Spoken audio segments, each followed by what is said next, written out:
Evening, folks. Welcome back to the channel. And smash that like button right meow. You know you're gonna have a good time. Alright, pardon if it does lag. It doesn't seem to, but I have to get my chat rooms open. Of course, I'm here on YouTube, but if you have a handle on Twitch, you have a chat room. And that never closes. I don't have any content on Twitch, but I've got a chat room there that's always open. And so do you if you're on Twitch. And some folks watch this show, but they don't have a YouTube account. They're not interested. But they want to chat along, and they are on Twitch. So get that open just in case. There's some good folks over there. There's a tight little crew. Oh, what's up to what to go to? Says evening peeps. Lisa Gray says, me likey that Thumbie. Oh, yeah, thank you. Awesome. It does help out. Every bit of interaction you can have with the channel. It does seem minor when you're on the outside of it, but when you're on the inside of it, you can see all your stats. It just looks like, hey, people like this channel more. Maybe we're gonna send out notifications when it goes live. I don't know. That's why I put out a tweet and a post at 6:30 and 7 p.m. just to remind folks.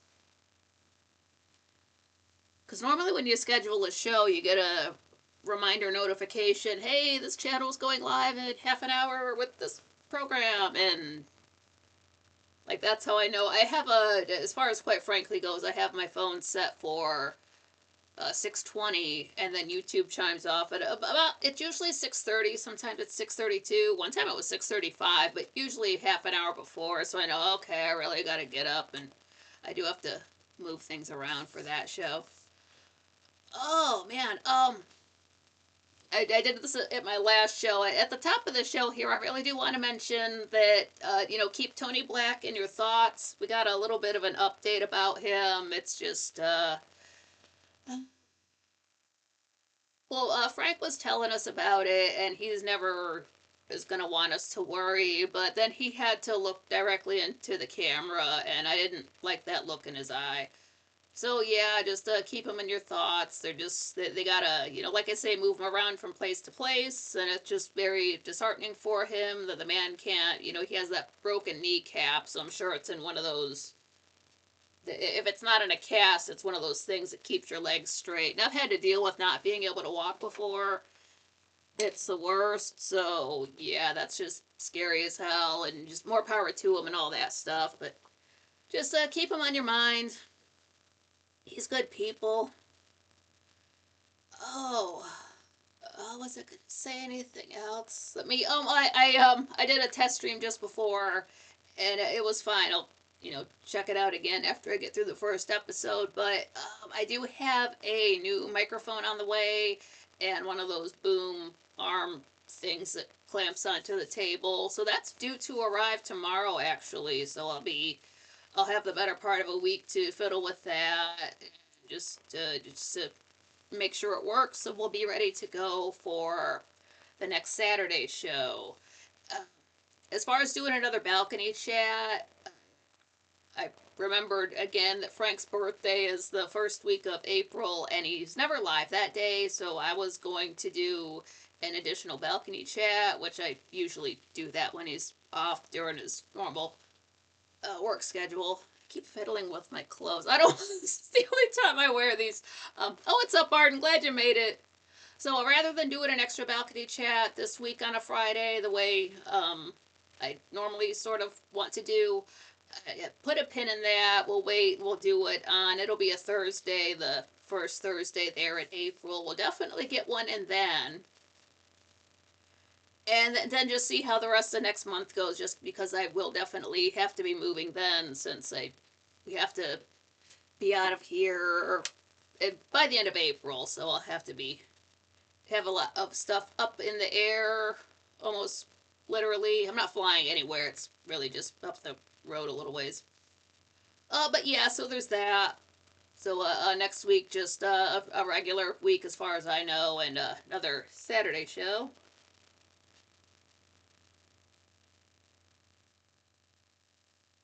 Oh, how's the volume? Is it a little bit low? Let me try to turn it up on my end. I have been, when I watch them back, I have had to be turning these up a little bit on the TV anyway. Thanks for the comments one to go to. I just got those. Awesome. Oh, let's see. Oh, my show. Elisa Gray says, left half a cord of firewood to deal with yesterday. Barreled through it, timed it just right for a cup of tea, a roaring fire, and Nikki's time slot. Oh, perfect. Thank you. Yeah. That is all I've been doing in Minecraft. I realized I only had one chest worth of a few kinds of wood, so I've just been going in. I think one session all I did was plant trees and chop them down. So I've got 2 chests worth of dark oak, pale oak. I'm working on birch right now, and it's a pain to get the well, what's the reddish wood? Not actual redwood, but the ones with the propagules and that with the vines and all those just, oh my god, those take a long time. But that's what I've been doing. All right. So last time, to recap my last review, Laura disappeared from that burning fishing shack. She screamed. David wouldn't come to her. David unlocks the door. Victoria gets him out of there, but she didn't burn up. Victoria told Burke that she just vanished. And now there's this new guy in town, Irish accent. His name's Jason McGuire. And he knows Liz, and he knows about Collinwood, and he's was in town last 18 years ago. And he also knows what's in the locked room of the basement. So we really we really are inclined to believe that he's involved. You can watch Dark Shadows right now for free on Tubi.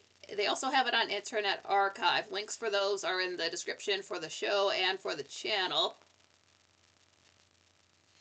And I do have Super Chats opened up. I've got Venmo and Buy Me a Coffee. Those go directly to myself. You're not paying for AI content. Google does not get 30%. I'm not spending it on hookers and blow. Your money stays in the United States. And I read your comment at my next live show. So if I get a super chat in between shows, I will shout you out at my next show. Usually at the top of the show, unless I forget, but I try to make a note of it. So you get to be on the show, even if you're not, if you can't show up to the chat room, can't show up live, that's okay. Some folks work second shift, I get it. Stuff happens. People get phone calls at 7 p.m. that they answer, like why? They know other shows are on at 7. Don't call my house. Like, you could text. You can wait till 9:01. Why are you call? Who died? Why are you calling me? Why aren't you texting me? People don't call. All the people I know, it's folks online. I've spoken with some people on the phone, but I could probably count those on one hand in the last 11 years. Everything else is through DMs or voice chats. There's just no reason to call somebody. Phone makes everybody sound awful. Why do you want to hear that?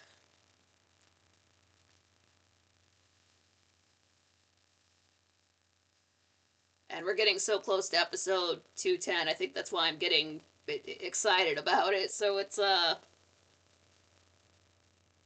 actually a new guy joined the cast, and I thought I would be relieved, and it just felt like more pressure. So I don't know. Maybe it's gonna feel like it's gonna stress me out when I'm taking notes, but it's fine for here. It's okay. There's lots of changes on the show. I might as well get used to it.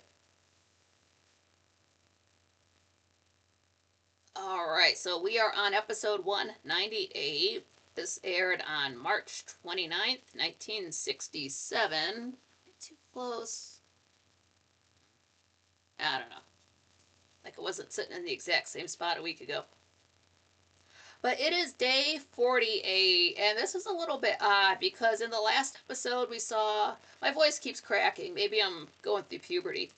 But Roger goes down to the basement, and he's got this. It's like a flat metal, like wide, thin chisel, and he's using it like a hammer on the padlock for the locked room in the basement. It was nighttime. Like we clearly saw it go to night at some point. Like we saw, or it was at least afternoon. I swear we saw it like be nighttime. But suddenly we get a daytime establishing shot, which they sometimes do, even though things are happening at night. But it was clearly later on in the day, and suddenly we're getting a bright, sunny establishing shot. So I was confused at first. I was really looking at everybody's clothing like, wait, is it the next day? No, Roger wasn't down there hitting that chisel on that lock for a solid day, and then somebody goes down there. So it was just, the show does that sometimes. That's when you have to pay attention to like clothing, and if somebody says, well, yesterday you did this, or so I'm like, wait, what? It was night, and now it's, what state are they in? But yeah, we're all in the same day. Roger's still. Well, they reshot where Roger goes downstairs. He's looking for the door, like he doesn't know where it is, and he's clang, just metal on metal, banging away. Like nobody's in the house. Somebody's gonna hear him. How fast does he think he can break that?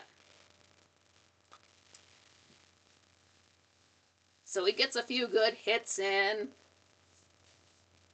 And then Liz is right down. They're like, Roger, you can't break in there. So Roger said, oh, well, I'll stop if you give me the key. Liz, I don't know where it is. And if you touch that door again, I'll kick you out of Collinwood. So he stops.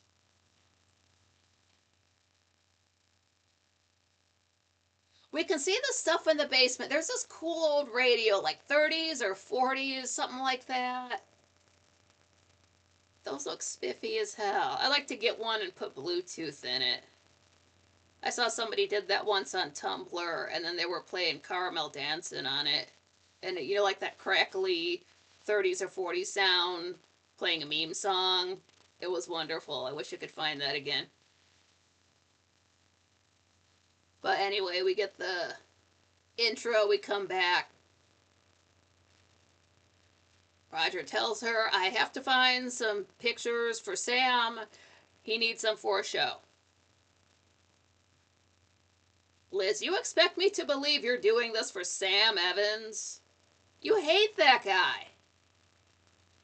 Roger, well, yes, I told Sam I'd look for them, and I'm a man of my word. His career depends on it. Liz, you're doing this as a favor to him. I hope you don't owe him a favor. Roger, of course not. That room really just has your old stuff in it. Liz, yes, it's just some of Paul's things. And yeah, that's what it is. You can understand I don't want anything in there disturbed, right? Roger, sure. And you can understand that I need those pictures. So he heads on upstairs. He's not getting in there tonight. So as soon as he's gone, Liz walks over to the door and checks the lock, makes sure it's still secure. So I guess everything checks out with that. So now we're at the Evans cottage, and Sam is just, he's worried. He's just, I know we won't find them. Maggie's there. She's getting ready for work. She's combing her ponytail. It's like curled. It's all curled up. It's so cute. She says, who won't? Someone around here? Sam, oh, it's not important. They can't be lost. Aren't you going to work? Maggie, I am. You know what? How about I talk to that guy for you? Sam, no! You better find them or else. I'll have lost a big opportunity.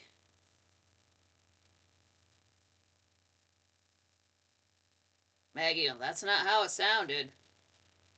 Sam, are you going to work or not? She's like, all right, I'm going. She starts putting on her coat, and Sam's like, wait, I'm sorry I yelled at you. He's like, don't you understand? Once I get the reputation I deserve, you'll never have to work again. You'll get the life you deserve from now on. Peggy says, I know. She says it like Sam has promised this to her before, and you make so many promises that don't come through, you just don't believe it. So she's heard this a million times. Sam says, that's why I've got to get those portraits. It's for both of us.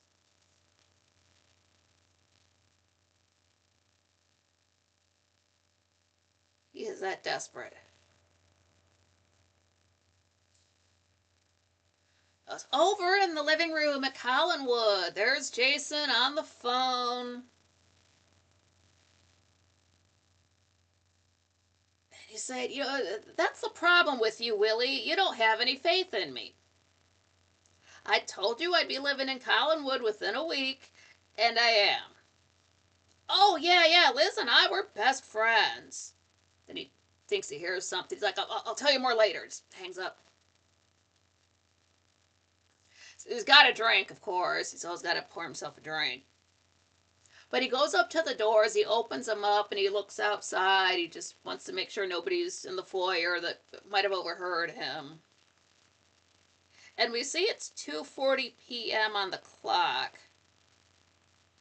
So there, that answers that question. The guy that Jason called and talked to on the phone before, that's his partner, Willie.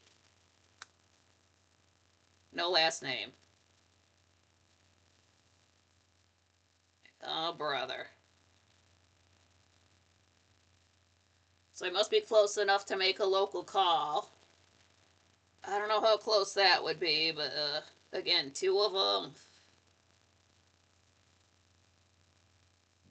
So just a little while later, Liz comes in, and Jason just starts with it right away. He's always asking for something in a roundabout way, so as soon as you see him, he's on about something. He's saying to Liz, he's like, I really can't reconcile with the way I live in Collinwood versus the way how I live in Collinsport. So I'll need some assistance to balance things out. Liz, you mean money. Out of the question. Jason says, think of it as an allowance. Liz said, did you hear me? Jason, no, I didn't hear you. And it's a good thing for your sake. I thought you would do it for old time's sake. You just got free clothes, now you want cash.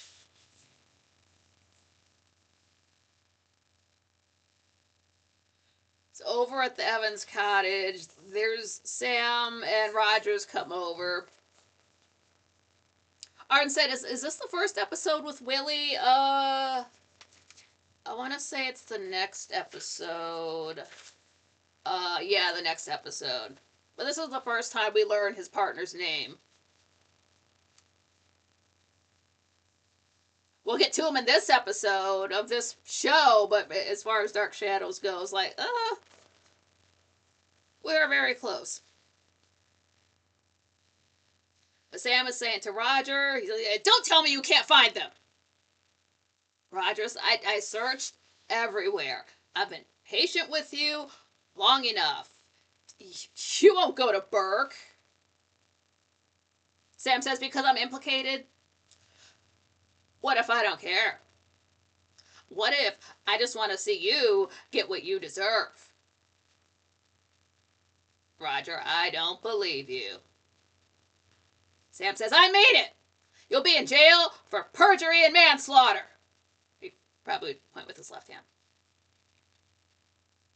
Roger says, yeah, do that, and you'll lose the respect of all of your friends and your daughter. Sam says, leave her out of this. Roger tells him when the truth's out, it'll be all over Collinsport.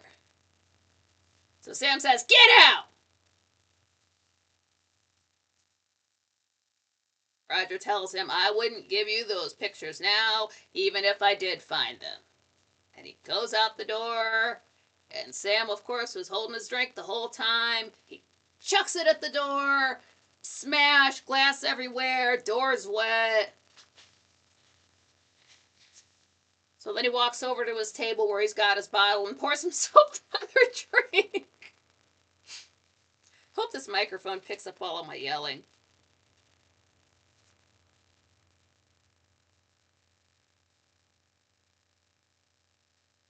So now we're back in the living room at Collinwood, and Roger walks in. You know, Jason's already in there with a drink. Like, oh, Roger, come on in. Would you like a brandy? Roger, I'm not usually invited into my own drawing room or offered my own brandy. Jason just like, oh, I'm sorry. My bad, I thought Collinwood belonged to Liz. Roger, Collinwood belongs to the Collins family. So Jason, well, Liz told me I should feel like a member of the family. Roger, that doesn't sound like Liz. Jason, it does to me. Roger asks him, are you going to be here long? Jason, no, not long. I don't want to wear out my welcome. Roger asks him, may I ask precisely how long you plan to stay here? Jason, that's up to Liz. He sits down at the piano and maybe he's playing a couple of chords. Like he's not like, you know, busting out the tunes, but like he's touching the keys in a way that makes me think that the actor knows how to play piano, so good on him. Oh, what's up, Megavelli? LMAOY is Nikki angry because Sam needs pictures. He needs I need my water. Where's my water? Did I bring it over? Oh, it's just hiding. Okay. Yikes, sorry about that. Yeah, Sam's got to get 12 of his pictures that he painted about 10 or 12 years ago. He needs to get them together for a show so he can get the recognition that he's always been meant to have. He's got a week to do it, and it's probably already been a day or two. And those are the pictures that he gave to Roger to make their transaction look legitimate 10 years ago. Sam came into a bit of money.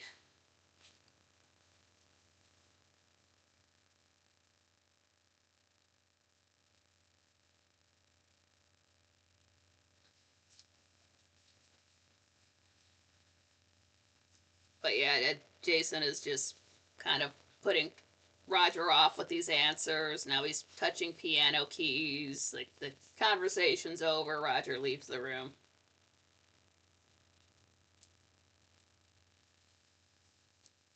I don't get mad, I get even. Yeah, how you doing, man? Yeah, smash that like button right meow. It helps out the channel. Okay, so now it's later on. It's nighttime. Maggie comes home. I was looking for the door to be wet and to hear like crunching when she walked, but no, I guess Sam cleaned up that glass that he threw. But he's sitting on the couch, and he's got cigarette in one hand, drink in the other. I don't know if I can sit this way. He's got his leg up. He's wearing pants. He's not wearing shorts, but he's just he's just zoned out. He's just not even. He doesn't even notice his daughter walking in the door.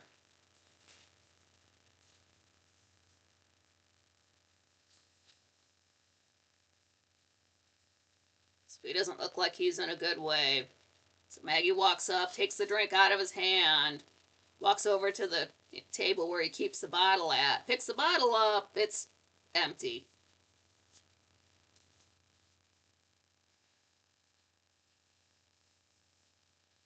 Maggie says, I know you're worried about those pictures, and I sympathize up to a point.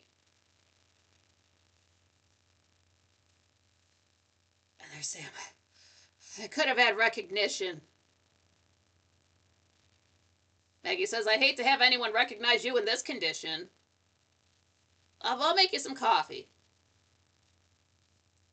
Sam, he's the chance of a lifetime, just gone. And we can tell Sam's been. He finished that whole bottle, so he's certainly not sober. Maggie's just trying to be nice, just maybe he'll find them. Sam says he stood right there. Said he searched Collinwood top to bottom. Maggie, Collinwood? Sam, then he comes in here whining. Maggie says, did you say Collinwood? Sam, what? I did. Maggie, then Roger brought those pictures. Sam, no! Oh, all right, it was him. Maggie says, those are the pictures you sold 10 years ago. That's when you were paid $15,000. Why wouldn't you tell me Roger bought them? You kept it a secret for 10 years? Sam, it's not a secret. Roger didn't want anyone to know that he liked my paintings. Maggie, that's not true. Sam's like, all right, what was it for then?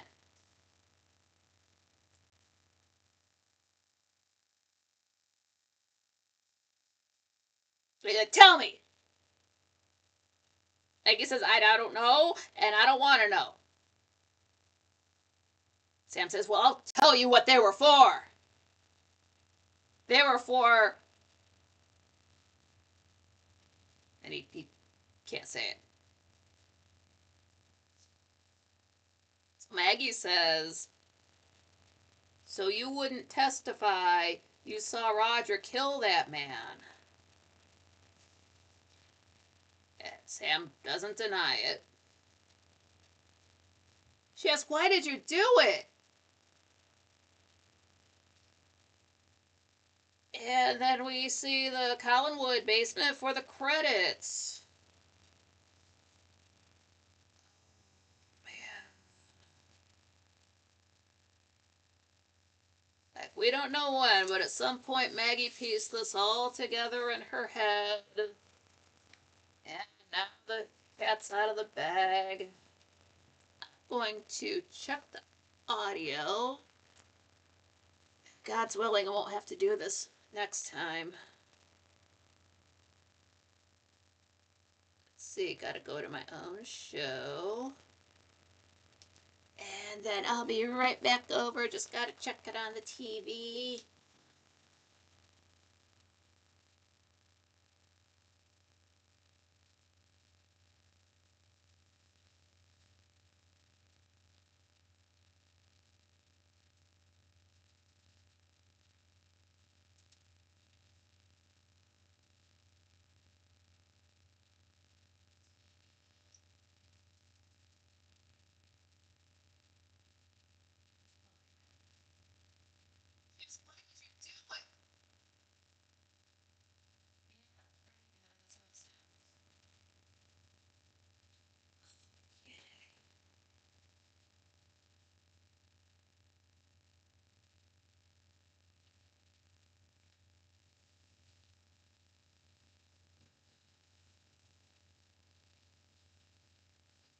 Poor Sam, man. This whole episode, dude just needs a hug.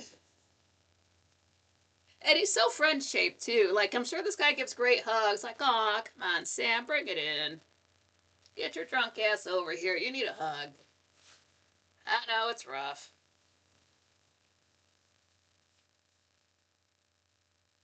Drinking solved your problems. You wouldn't have any problems anymore, so maybe you should ease off of the bottle, but I guess nobody's told him that. Alright, yeah, well, episode 199 aired on March 30th, 1967. And this is a DVD only thing where we get to see the chalkboard with the video, the recording date and the air date. But this time Maggie's holding it. That was so cute. Oh my god, there she is. And it's weird because we just hear the announcer reading the chalkboard, whatever the actors are saying. We can't hear that, but they're clearly talking to somebody. There's usually, if we can see a farther away shot, it's nothing but folks standing around. Obviously the crew. They're smoking cigarettes. They're holding scripts.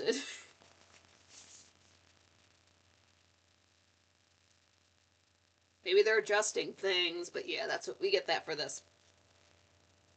So it's still day 48. It's nighttime at the Evans cottage.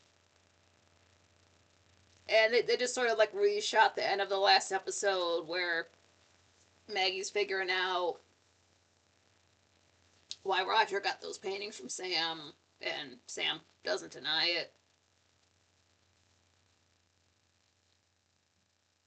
So Sam says, I did it for you and your mother. It was it was 2 years before she died. She was sick. And we couldn't live off of what I made. So I found a way to make some easy money. Maggie, then what Burke said is true. He wasn't driving. Roger was.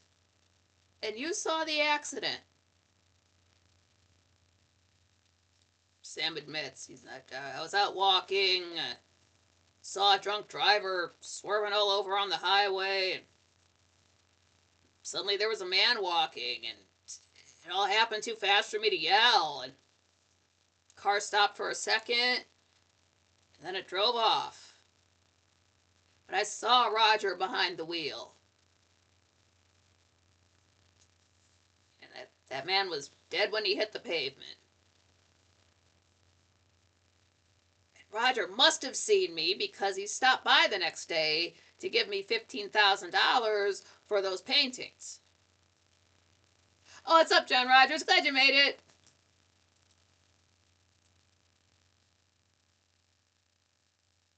Maggie says, and you kept quiet all through the trial.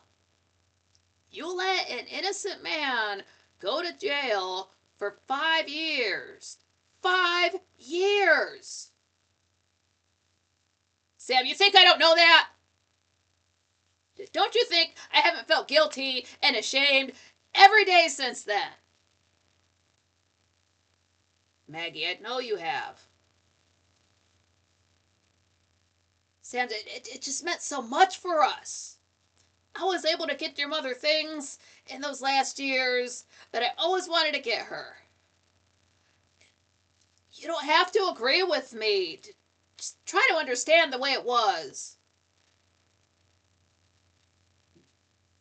Maggie seems like she's kind of numb. Like she's talking, but she's not really looking at her dad. It's all really just hitting her. This is some heavy shit. But she's trying. Sam goes on. He's like, I didn't want to hurt you, but I have. I see you're disappointed in me and you're ashamed of me. Maggie, she doesn't want to talk. She's heard enough. She just wants to go for a walk and clear her head. She just grabs her coat. She's out the door. It's one thing to have to piece the pieces together in your own mind. It's another thing when somebody flat out admits everything that you've already pieced together, and it just this weight hits you. So it's a lot. Like, go up and clear your head.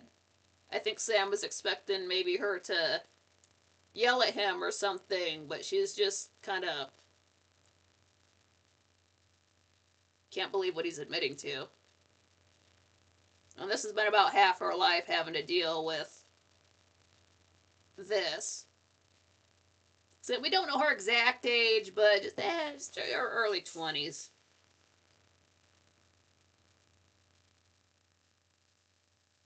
So now we're at the Blue Whale. And Victoria's there on a date with Burke. And it's as if Victoria's already told Burke Jason's name. So Burke's like, Jason McGuire. I never heard of him. So Victoria fills him in. Well, he used to be Paul Stoddard's friend, and Liz asked him to stay on at Collinwood. We thought it would be for a few days. Now it seems like he's never leaving. And Liz is acting like something is on her mind that she can't talk about.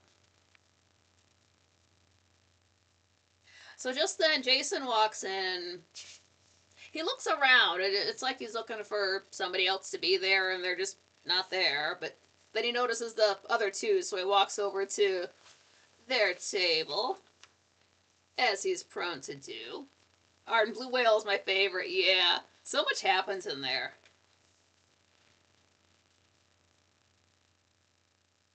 It's nice enough to go in there and have a steak, but it's also dingy enough for Joe Haskell to go in there and start fights with people.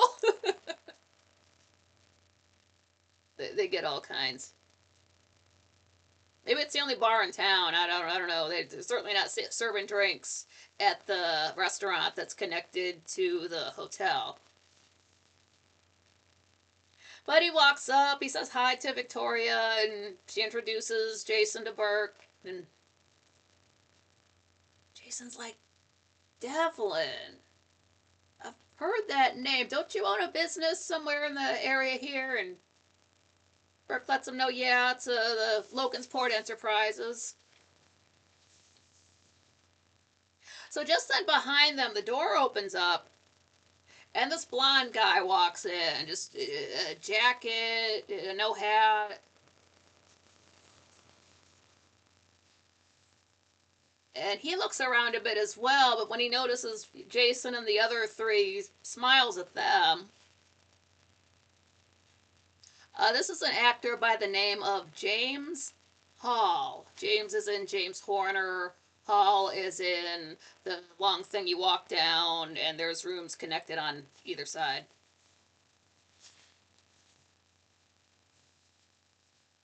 And I really only mention the actor's name when they're introduced, when they are going to be recast. So Jason's there at the table saying to Burke that, Carolyn told me all about you. I'm sure she did. So this blonde guy walks up to him. It's like, Jason! And as soon as he gets up to the table, he's just staring down at Victoria the whole rest of the time. He's not looking at Burke. He's not looking at Jason. He's just staring right down at Victoria. And he asks, who are your friends? So Jason's like, well, will you excuse me? And he takes his buddy over to another table to get them away. Like the whole time he's staring at Victoria as he was walking away too. It's super creepy. So Burke asks Victoria, he's like, I wonder why he wanted to get his friend away from us. Victoria said, Jason says he doesn't have any friends in Collinsport. Do you know him? Like, meaning the new guy? And Burke's like, no. And I don't like how he's looking at you. I'm going to tell him. He goes to stand up. Victoria's like, no, just forget it. Oh, what's up, Dandy? Glad you made it. I'm going to start thinking, since Dandy spends so much time at the bar, in my head, I'm going to start thinking it's the blue whale. But over at another table, there's Jason sitting. Jason's sitting in such a way that he can see Burke and Victoria. And his buddy, instead of facing him, he's turned all the way around, still staring at Vicky. Ugh. So Jason says, "Stop staring." Well, his friend says, "I like the scenery." Jason says, "That's Vicky Winters. I don't want her asking any questions about you." So his friend says, "She lives at Collinwood?" "You've got it made." Jason says, "Not with her, I don't. That women aren't part of this plan. We're going to do all right." So his friend says, "Well, I'm glad you said we. Don't forget your old buddy. And I don't want part, I want half. We share and share alike. That's our motto." Jason, yeah, well, we do. So his friends ask, how much you going to get? What do you have on this Stoddard dame? Jason says, "Plenty. And that's my business." So this guy says, "Well, you never kept secrets from Willie before." Jason says, "This time's different. Things have to go exactly the way I want. Just keep your mouth shut and mind your business, and you'll collect stacks." So here's his buddy Willie. Oh boy. Creeping on the girls. Not a good look, pal. So Willie asks him, "How about you ask Miss Stoddard to invite me up to Collinwood?" Jason's got a drink this whole time. He slams it down. "Absolutely not. If you move in, they'll ask questions." Willie says, "I don't like living in a rooming house in a hip town. It's not my style." Jason says, "Be patient." Willie, "I'm not a patient man." And as he's sitting there, he's kind of got his arm just back enough where this old guy just crossing through the bar happens to bump his arm.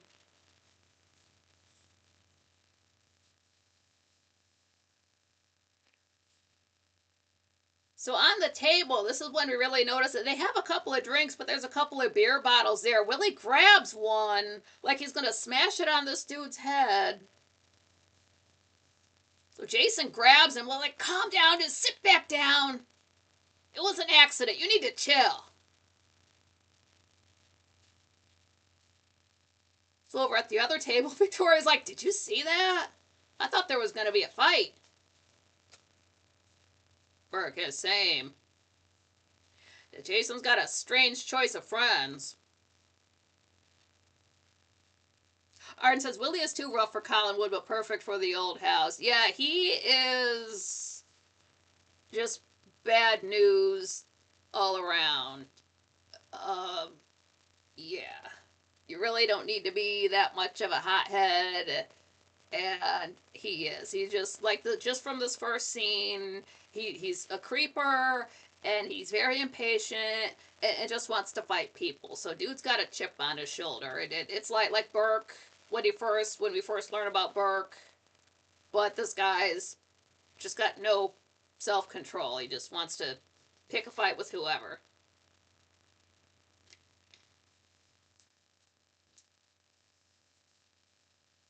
So I don't know if you want somebody who wants to goes around half cocked all the time for a pal, but I don't know. They must work well together since they're buddies.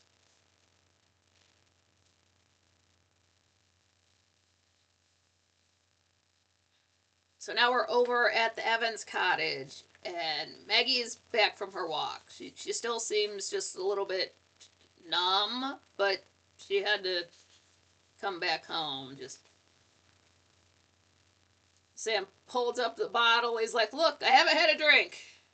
I decided I'm going back on the wagon." Maggie says, "I hope you mean it this time." "Well, I'll make your dinner, and then I've got to get changed. I've got a date."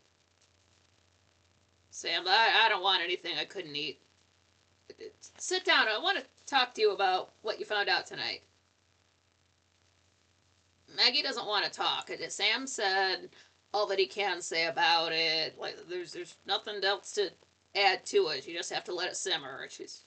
You can't cushion that blow at all. It's already been struck. But Sam's like, "I want you to understand it was a terrible mistake that's in the past. I couldn't change it if I wanted to. Why don't you tell me what you think I should do?" "You could go to Burke." "Sam, he'd go to the cops. Do you want me to go to jail?" "Maggie, no. I want you to be yourself again, the way you were before all this happened."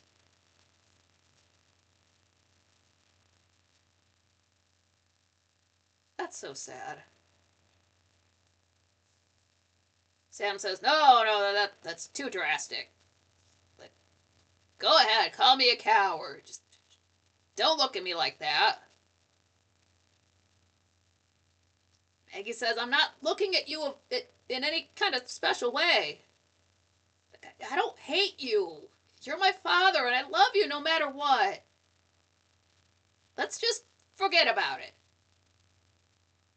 Sam, "What can I say? What?"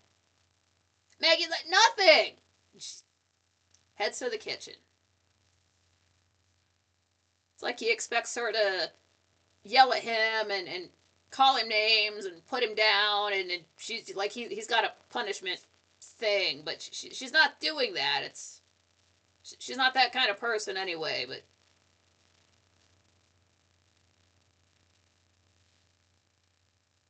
he said the thing, let it go.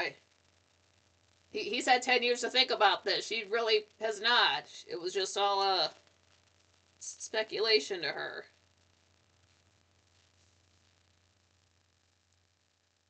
So then Sam pours a drink. What happened to going on the wagon guy? But he looks over at the phone. Walks up, dials, or picks it up, dials. Like, "Hey, yeah, Colin's poured in. Give me Burke Devlin's room." So it's later on, knock on the door, Burke walks in. It's like, "Well, what is it, Sam? The clerk said it's an emergency." "Sam, I'll tell you, but I want a drink first. You want one?" Burke, "No, I want you to get to the point." "Sam, it's about that accident 10 years ago." "Burke, you saw it, didn't you?" "I knew it." "Sam, I saw a car on the highway. It's a man walking. The car hit him, and it stopped. I saw you, Roger, and Laura inside." Burke says, "Who was driving?" "Sam, you were passed out in the back seat." "Burke, who was driving? It wasn't Laura." "Say it." "Sam,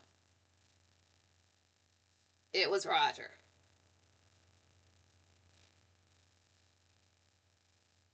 And we see the Evans cottage for the credits. Now, while Willie does not have a stated last name, if you watch the credits, they give him one. Oh, I don't know if you would call that cheating, but yeah, so far he's just got the one name.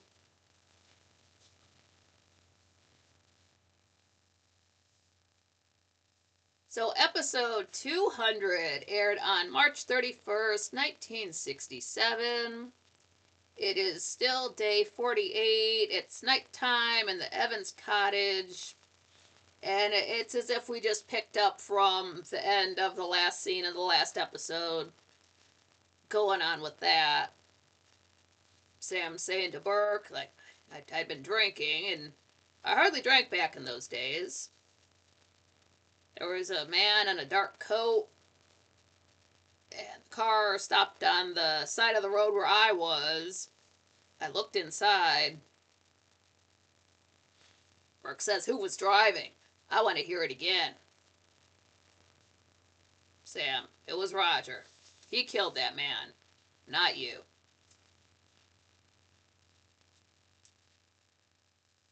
So we get the opening credits, come back, and Sam saying, he says, my wife was sick. I needed money. Gave Roger those paintings for it. I was able to take my wife to the hospital in Boston. But it was too late. She died there. And I started to drink, and my work suffered, and you know the rest.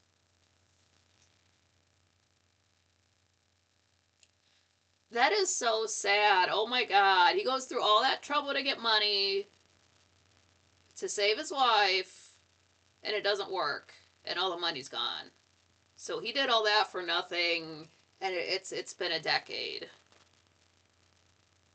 Like, dude needs a hug. I feel like crying right now. That is so sad.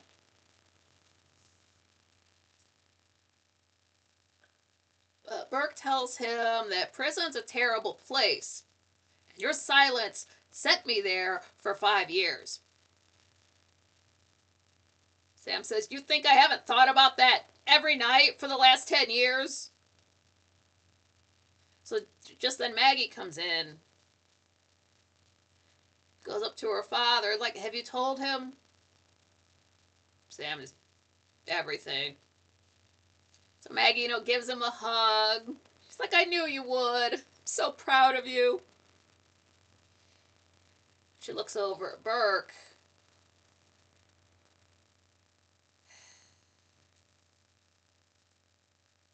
Are you going to send him to prison? Burke says, I did 5 years. Don't you think he deserves it? Maggie, no. I know what he did to you, and I know what he's done to himself. Don't you think he's suffered? Burke says, it's not the same thing. Maggie says, I'm not saying you didn't suffer, but I've seen him suffer for 10 years. Sam says, Burke's only interested in revenge. Isn't that what kept you going all these years? Whatever you decide, make it fast. Burke says, I want to think about it. All the things I might do to you and Roger. He's got the upper hand. He's going to relish it for a while. I get it. And he probably really has, as much as he wants justice and has been, bent on revenge this whole time, who wouldn't be? He's probably never really sat and thought about what he would do if he got his way, if it really came to this. So I really do think he just needs time to sit and think. This is why I watch the beginning, so you know everybody's body count.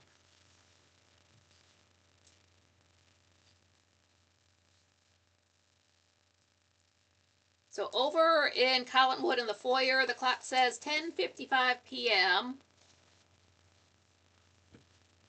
And then we're in the living room. It's Roger and Liz. And it's like they're just got done arguing, having a heated conversation. And Liz is just, I'm done explaining it. It's late. I'm tired.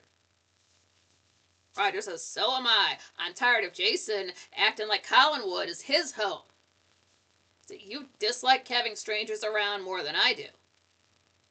Liz, he's not a stranger. Have you seen him somewhere he shouldn't be? Like the basement? Roger's like, no, everywhere. If he's at Collinwood, he's somewhere he shouldn't be. He doesn't act like a guest. Liz, why? Did he take some of your brandy? Roger, like, no, it's because he acts like he's drinking his brandy in his house. What else will he force you to do? And Liz is done. She leaves the room.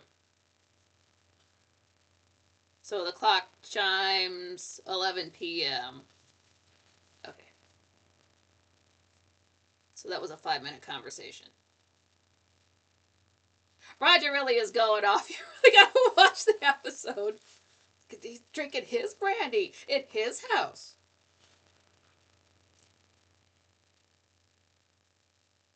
So we're back at the Evans cottage, and Burke is saying, we'll go see Roger tonight.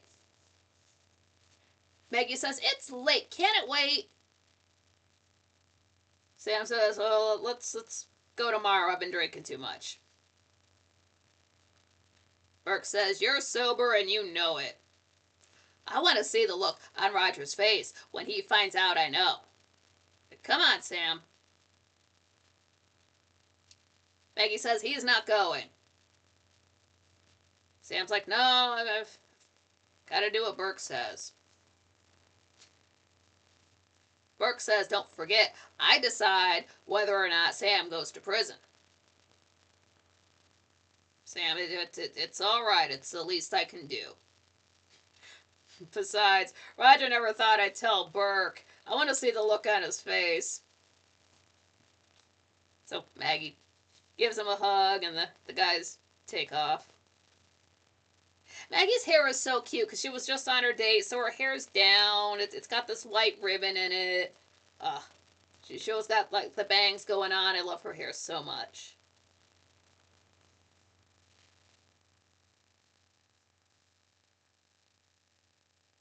So now we're back in Collinwood in the living room, and Jason's got a brand new suit on. And pours himself a drink, sits down on the sofa with his feet up. Like, get your feet off the furniture, man. He's wearing shoes, but still. So just then Roger walks in and just wasn't expecting anybody in the room, so it's like, oh. Oh, what's up, B-Champ? Glad you made it. Yeah, smash that like button if you haven't already.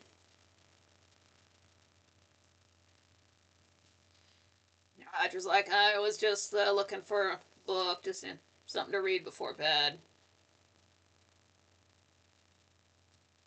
So then Jason starts talking about his favorite subject himself. It's like, all of my travels really make me appreciate a place like Collinwood. Roger's great. Like, oh, well, doesn't Collinwood in turn make you miss traveling? Jason says no. So Roger says, so you won't be traveling again soon. Jason couldn't say. Roger says, then I say you should. You should leave first thing in the morning. Jason, well, that soon? So Roger bluntly asks him to leave. Just, your presence here is an imposition. You're a guest, and you should act like it. Instead of acting like you own the place. Jason, I don't own the place. Liz does. And you're right. I'm only a guest. Liz's guest. In her house. So then Liz hears them arguing. She walks into the room. She's wearing that dark dress. It looks like it's made out of some kind of velvety type. It's like it's probably black in real life, but it's got like lapels, and it's got those two jewels at the waist. I like that. It's more of like an evening thing, it seems like. It's fancy enough that you could probably wear it outside, but I like that. But that's what she's got on. Comes into the room. These guys are arguing. She's like, WTF, what's going on? Roger, I reminded him that he's a guest and he should act accordingly. And Jason says, I don't want to cause any, drama. Roger doubts that. He says, we need to have it out now. He's taking advantage of you, Liz. Jason said, of course I'm taking advantage of her hospitality when it's offered so freely. As he's over there pouring himself another drink, topping off his brandy. Roger says, he's mocking you, Liz. Can't you see it? Liz says, it's late. Jason admits, he's right. We should have it out. Roger, tell him to leave tomorrow. Jason's like, yeah, just say the word and they'll go. I'm sure it won't have any effect on the understanding we both share. Roger, to tell him, please. Like he's just waiting for her to say the word. Can't wait to throw this guy out. So Jason says, may I stay? Liz just, of course you can. Roger, Liz! Jason, thank you. I'm so relieved we had this out. Roger leaves the room. Our Dark Shadows fashion is fabulous. Oh my god, I love it. If I could go through like the closets of some of these ladies, maybe some of the clothing would fit. I don't know. I would totally raid Liz's wardrobe and Maggie's, because Maggie had those tall boots that one time. Oh my god. Oh my god. Like, can you guys style me a wig that looks like Maggie's hair and plop that on? Because my real hair has been dead for about 2 years. But like just with the bangs and all, and just the cute shoulder length hair. Like, I don't mind having long hair myself. I wouldn't really want it shorter because it is dead, but it would make me look older too. So I probably showed you one time. I'm not going to do it now. But if I were to have shoulder length hair, it would just add 10 years to me.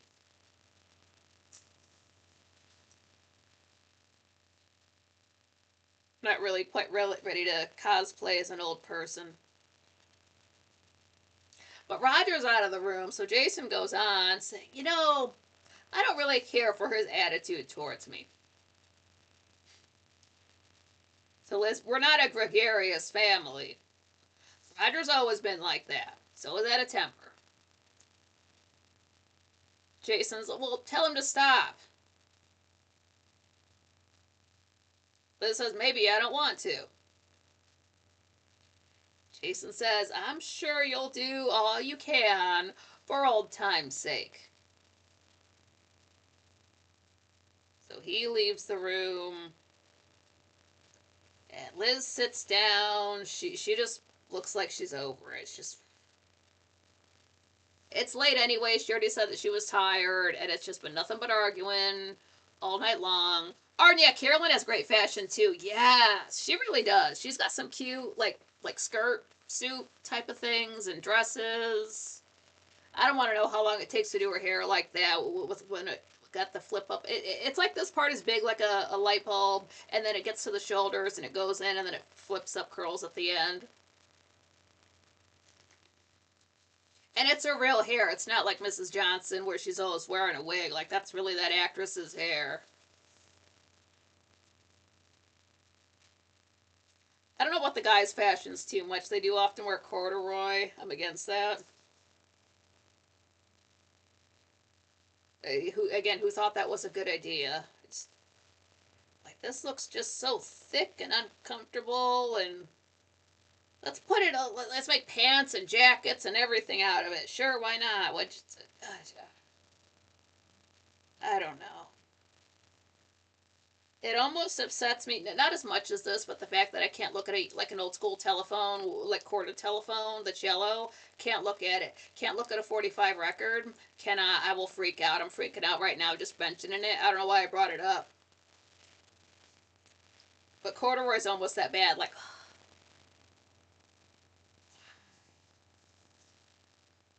I don't care if it's the most comfortable thing you ever wore. And if it looks bad on camera, don't do it. Like, that's the rule of being on camera. If the camera doesn't like it, don't do it. I'm telling you, the camera doesn't like it. Why did you do that? Why does everybody... I just... having a meltdown. But just when Liz can't, like, okay, fine, everybody's done arguing. Just everybody's out of the room. Finally, I got quiet in the house for the first time, and just there's a knock on the door. So Liz gets up and answers it. What the hell? It's after 11 o'clock. I'll be chip. I have never seen any of The Sopranos. I'd like to. It's become such a meme. I've not seen one episode. I think I would like it. I like James Gandolfini, some of those other actors I've seen around places. Like if you watch any mobster movies, you've seen these guys playing mafioso people somewhere.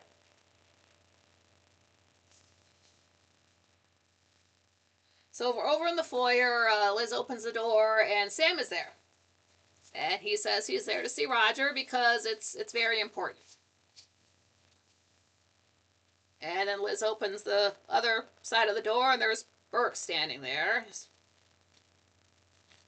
Like, oh, he's here too. Well, Roger's gone to bed. So she tries to close the doors, but Burke catches him. He's like, I've got business with Roger. Hear us out. Get Roger down here, and you'll find out. So they just walk in. Liz says, I've had a rough night. Burke says, so have we. So Liz says, Sam, will you tell me what this is about? Sam, it's between Burke and Roger. Burke says, but Sam is also involved. Liz says, it's not because of those paintings, is it? No, it's not. Burke says, I think you know. So all this commotion, Roger comes down, or he opens the second story door up there, comes out. He's like, what's going on? And both the fellows turn around. When Roger sees who they are, then he seems to get nervous. I think he knows why they're there. Burke's like, hi, Roger. We came to talk to you. Both of us.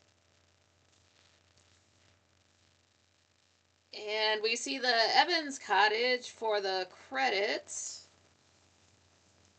Oh man, is this night ever gonna end? This is all one evening. I see why they drink so much coffee.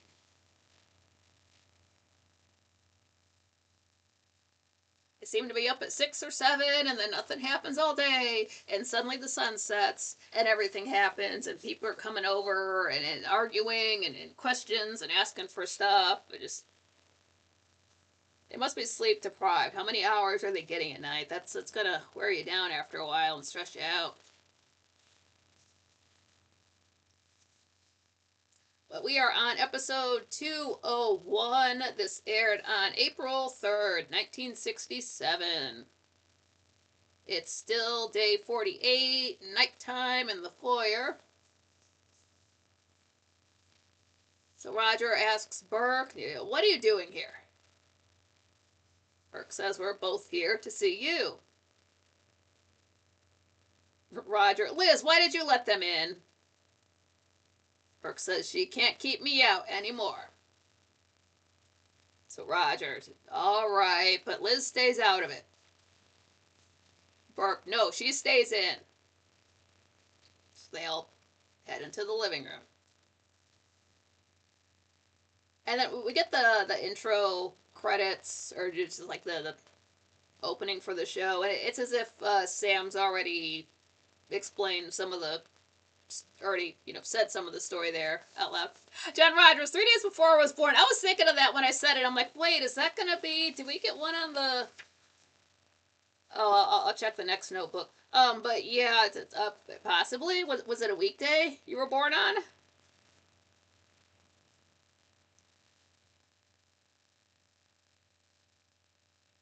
So Sam's saying the man was dead. Roger was behind the wheel. Roger, it's a lie. He couldn't see anything because it was dark. They're trying to ruin the family name, Liz. Burke's always been envious of us. Burke says, who'd envy a bunch of hypocritical cowards? Roger says, he's paying Sam to say this. It's just another bribe. Liz says, another bribe. Burke's like, gotcha. You didn't kill that man. Why'd you feel the need to bribe Sam? Liz says, were those paintings a bribe? Roger, no.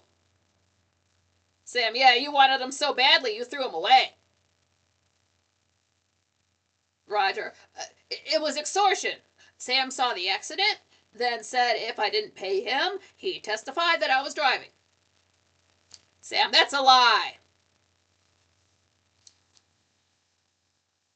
Roger says to Liz, it's the truth. Burke says, I can prove it. If you were innocent, you would have had Sam in court testifying for you. Roger says, Liz, you don't believe them, do you? Liz doesn't know. Burke's like, yes, you do. You've known all along. So Liz admits, she's, I guess I have. Somewhere in the back of my mind. She turns to Burke. She says, well, you've waited a long time for this. What are you going to do? Call the cops if you want. Burke says, no, I'm leaving this up to you. So over in the foyer, we see Jason coming down the stairs. And he sees that the doors are closed, so that's interesting to him. So he starts heading over that way. Oh no, don't tell me he's going to eavesdrop.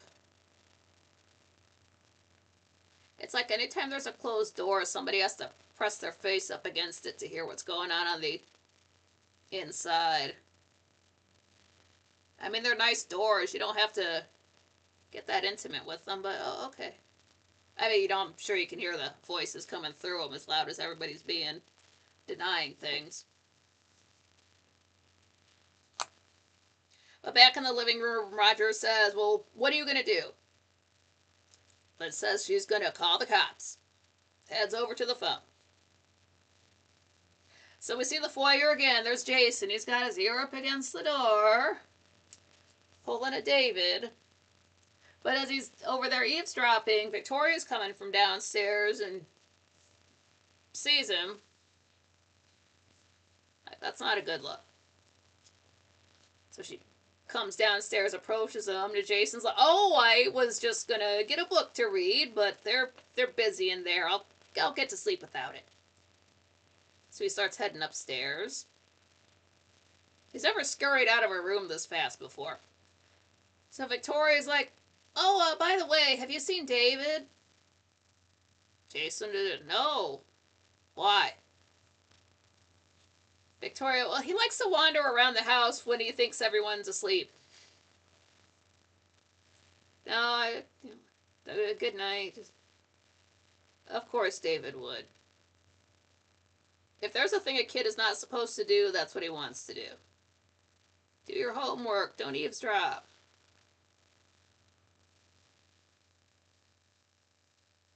So back in the living room, Roger is begging Liz not to call the police, but there she is. She's got the phone. She's dialing. Well, she has the phone like off the hook, and she's dialing the phone. So Burke picks up the phone, hangs it up. He says, you were really going to call the cops? Then just forget it. I just wanted to see what you would do. I said, you think you can keep bringing this up forever? Like just for fun? It's like, I'm not going to let you. She says to Roger, it's no way to live, believe me. You don't want someone bringing up your past over and over again. Burke says, I'll give you my word, I'll never bring it up again. I've had my moment. I've known what it's like to have power over the Collins family. I'm satisfied. Almost. looks at Roger. Confess. Right now. I want to hear it. I want to hear you say it. Roger's, I didn't know what I was doing. I was driving. I hit the man. I killed him. I paid Sam to keep quiet. Burke says, now say you sent an innocent man to prison for 5 years. Roger's acting like no, I can't. Burke says, say it or I'll choke it out of you. Right up in his face. So Roger says it, that he sent an innocent man to prison for 5 years. Burke's like, there. Now it's over. Roger wonders if he's going to be sent to jail, and Burke says, nah. People like you rot wherever you are. They're done. Him and Sam leave. And this whole last bit here of Liz has just been looking at him, just can't believe you, man. Roger's like, don't look at me like that. So we're over in Roger's study, and Jason's on the phone, and he's like, Willie, I heard Liz say that she's going to call the cops, so be ready to get the fuck out. Like, we might have to leave town tonight, man. Pack your shit.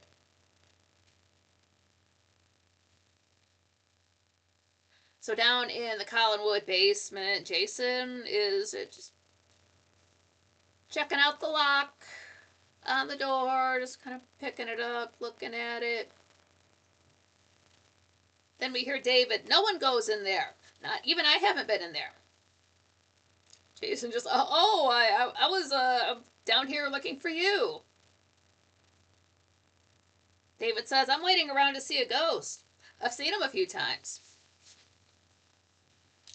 Jason's like, well, Victoria's been looking for you. Yeah, but by the way, what's in there? David says, no one knows, and I hope they never find out. It wouldn't be scary anymore. Jason tells him, well, sometimes the truth can be more horrifying than a mystery.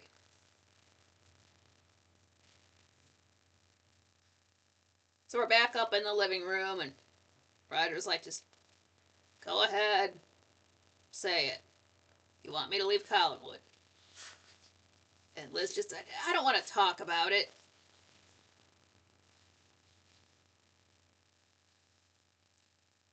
Roger's like, please don't send me away. Think of David. So Liz says, everyone does terrible things they regret for the rest of their lives. You had to add cowardice and bribery to what you did? I can't talk about it anymore. Just fuck off. Get out of my face, man. Can't stand to look at this dude, so he scurries on out of the room. So now the doors are open. Liz is kind of looking after him, but that's when she sees David going up the stairs. So she walks into the foyer like, what are you doing? David, I was just walking around like I like to do. Aunt Elizabeth, do you think facts can be scarier than a mystery? Liz, what? David, that's what Jason said. I thought he meant that locked room in the basement, because that's where I found him. I think he was trying to get in there.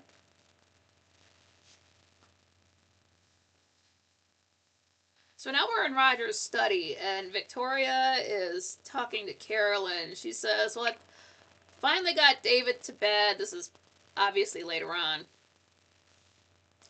But she says that David said that Jason found him down in the basement. And David said Jason was looking for him. Carolyn says, do you believe him? Victoria, no. Jason said he was going to bed. I saw him outside the living room door. Carolyn says, he's up to something. I don't trust him. He's not an old friend. He's making Liz lie. She seems afraid of him.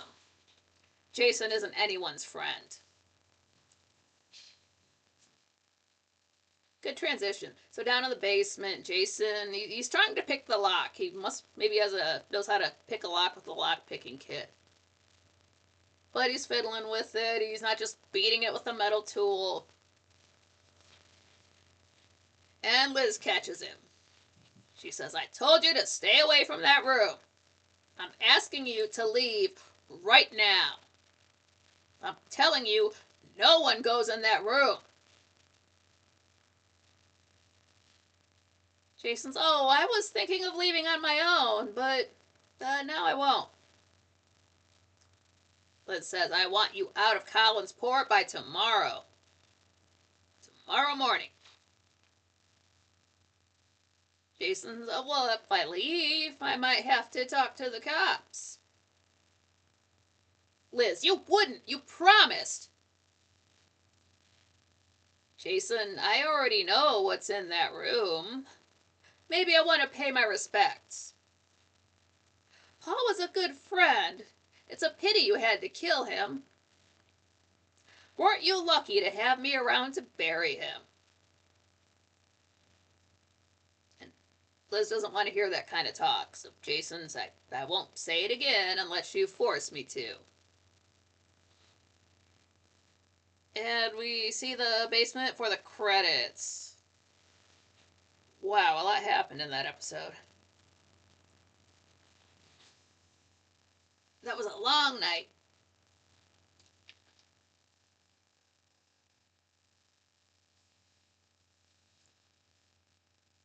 Oh.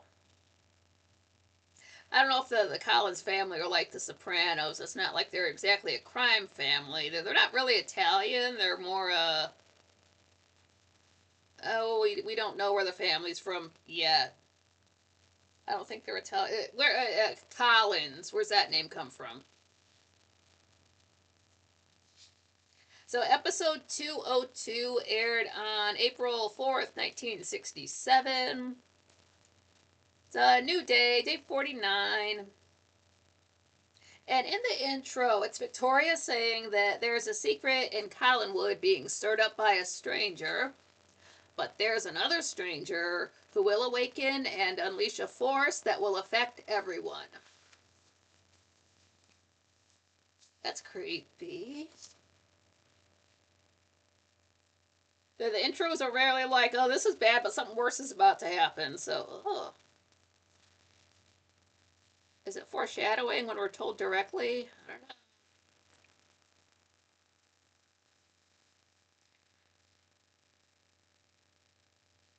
Well, it's nighttime at the Blue Whale. Willie's there at the bar. He's ordered a draft beer. He gets his change back, but he doesn't tip.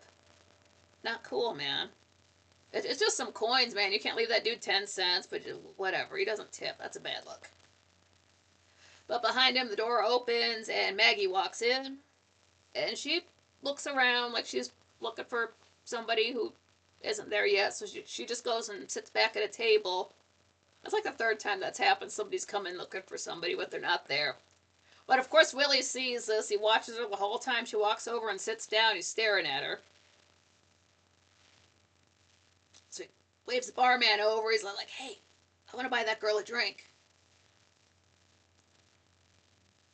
So barman just walks over to Maggie, and well, we can't hear anything, but it's like he walks over, he points over at Willie, he was watching the whole thing. So Maggie looks over at him, looks back at the barman, as if like she's saying, I don't know him. So the guy walks away from the table, the barman looks at Willie, shakes his head. Not happening, pal. So he gets back behind the bar. Willie waves him over. He's like, a good barman would have just served the drink. Frick. So he gets up. He walks over to Maggie's table. Says, I just wanted to buy you a drink. Maggie says, I'd rather not. I don't know you.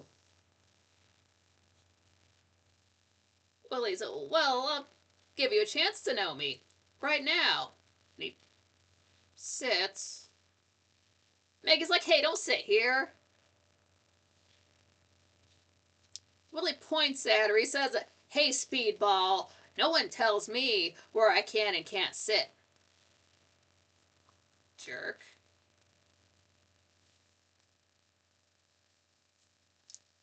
He's like, I know I was being pushy.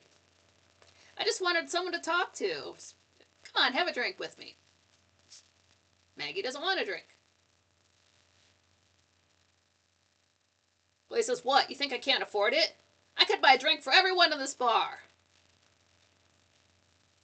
Maggie says, then why don't you? Look, I'm expecting someone. Willie says, well, you're not a friendly girl. That's how all of this town is. Came thousands of miles, and this is the greeting I get? Maggie says, well, if you'd have sent us a card, we would have hung up a banner. Now, please, will you just leave me alone?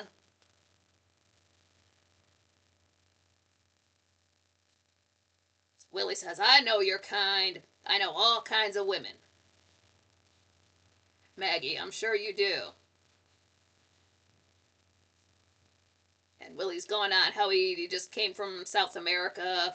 And Maggie's got her arms kind of on the table, and he tries to reach for her hand, so she, takes him away like that. There's Willie. I'm starting to dig you. So just then Joe walks in, comes up to the table. He's talking to Maggie. He says, yeah, you've been waiting long. Willie says, she sure has. You shouldn't keep a girl like her waiting so long.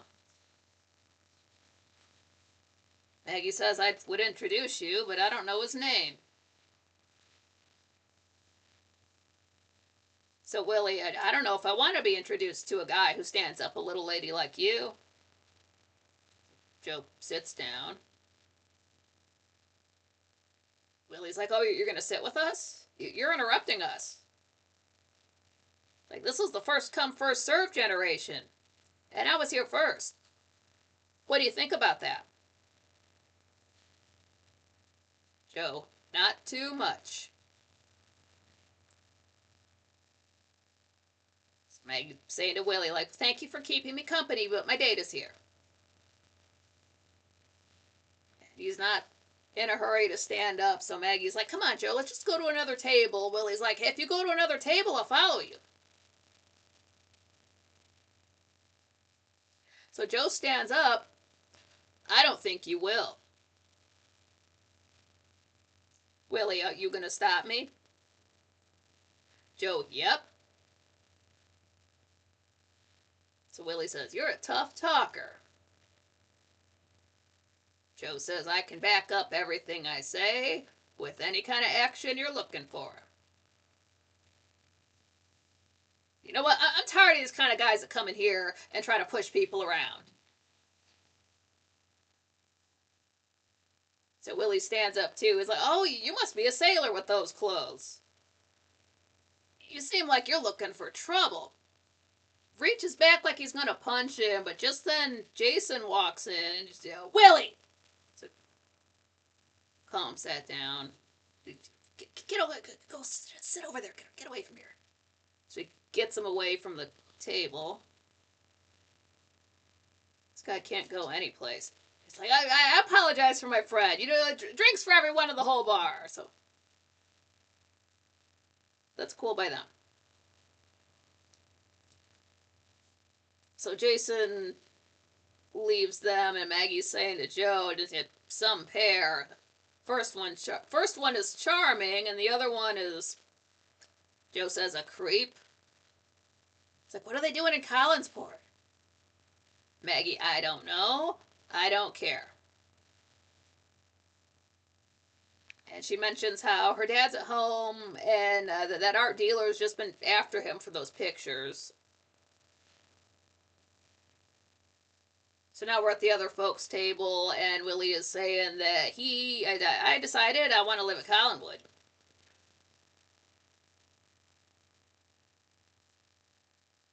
Jason says, the time's not right.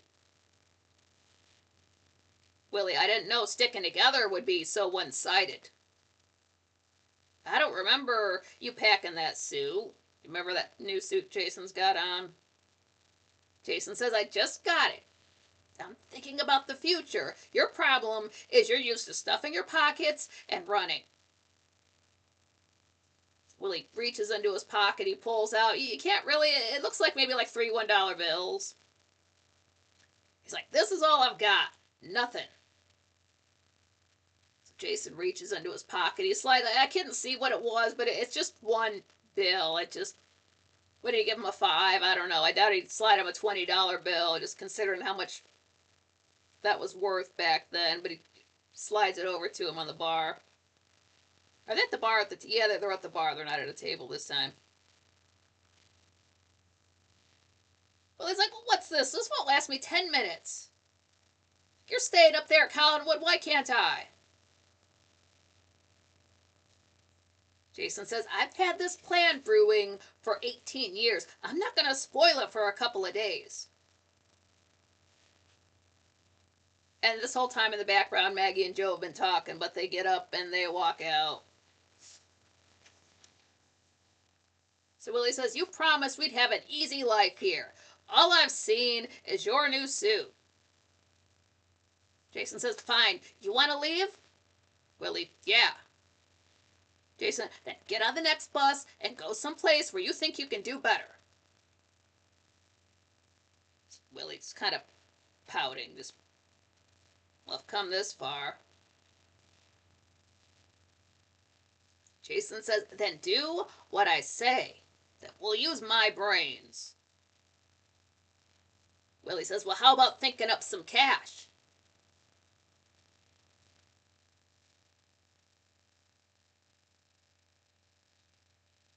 So now we're in Roger's study. There's a thunderstorm going on. And Jason is back there in the room. It's taking a cigar out of one of these, big old cigar boxes. They're thin. It's not like a blunt, but it's like a proper cigar. Oh, Jesus, you smoke too? But, lights a cigar. He's enjoying it. And Carolyn walks in. Jason offers her one of her uncle's cigars. Carolyn's like, nah, cigars aren't my speed. Can I ask you something? I never knew my father, and I wondered what he was like. I've seen pictures, and I've asked questions, but I never got answers, so I stopped asking. I only know the bad part. You knew him. Jason said, and you want me to tell you about him? Yes. They will sit down. Jason says, well, I last saw Paul 18 years ago, and I think the most memorable thing about him was his laugh. He'd get to laughing so hard he'd make himself cry. Men liked him, and women liked him more. I'm surprised he married Liz, because he wasn't the marrying kind. He was too flighty. Carolyn, is that why he left? Jason, oh, he never talked to me about it. He and I were very much alike. So Carolyn thanks him and gets up. She's walking out. Jason's like, oh, Carolyn, I know your father would be so proud of you. She's like, I think so too. And she leaves. So Jason walks back over to the cigar box, takes another cigar out, puts it in his coat pocket, then takes a still one and puts it in his coat pocket. Just take the whole box to your room and just grab a handful of them and run out. Okay. Now, over in the foyer, there's a knock at the door. Carolyn answers it. There's Willie. He's standing there. He's got one of these, not a duffel bag, but you know those kind of big old, like it's probably like sack a sailor would have. It's basically got a flat bottom, and the rest of it is a tube with a drawstring at the top. He's got one of those slung over his shoulder.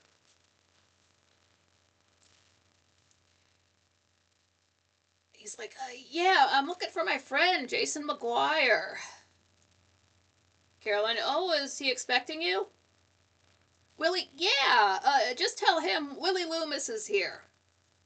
Oh, there he is. So he walks on in, wasn't invited. Hey, Jason, I decided to accept your invitation.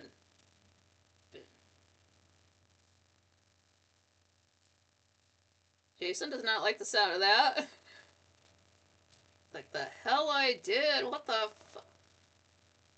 Can't say anything because Carolyn's right there.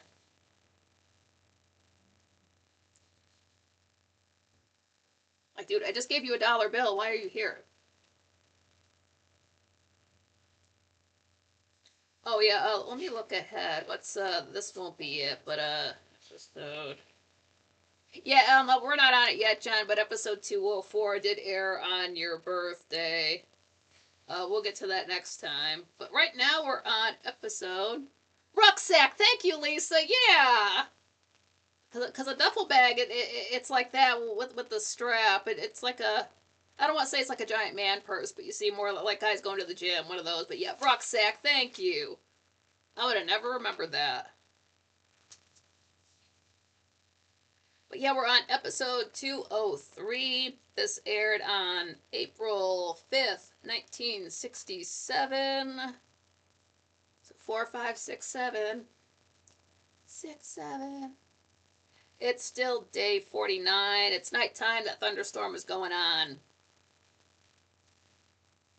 Jason and Willie both go into the living room. Jason closes the doors. What are you doing here?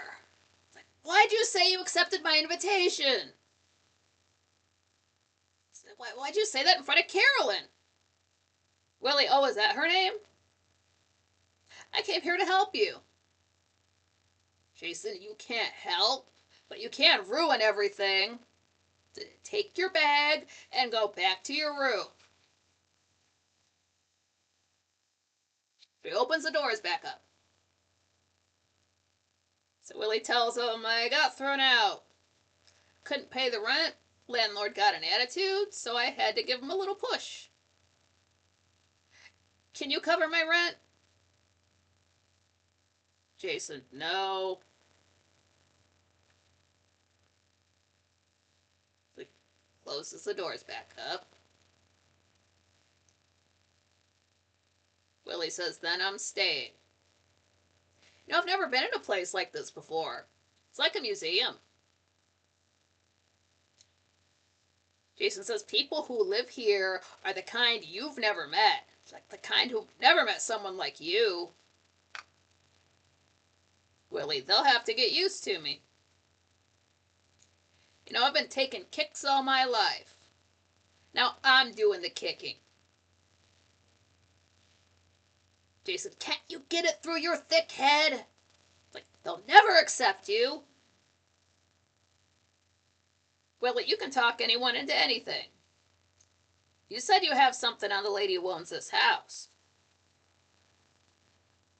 Jason says, bringing you here now will blow it.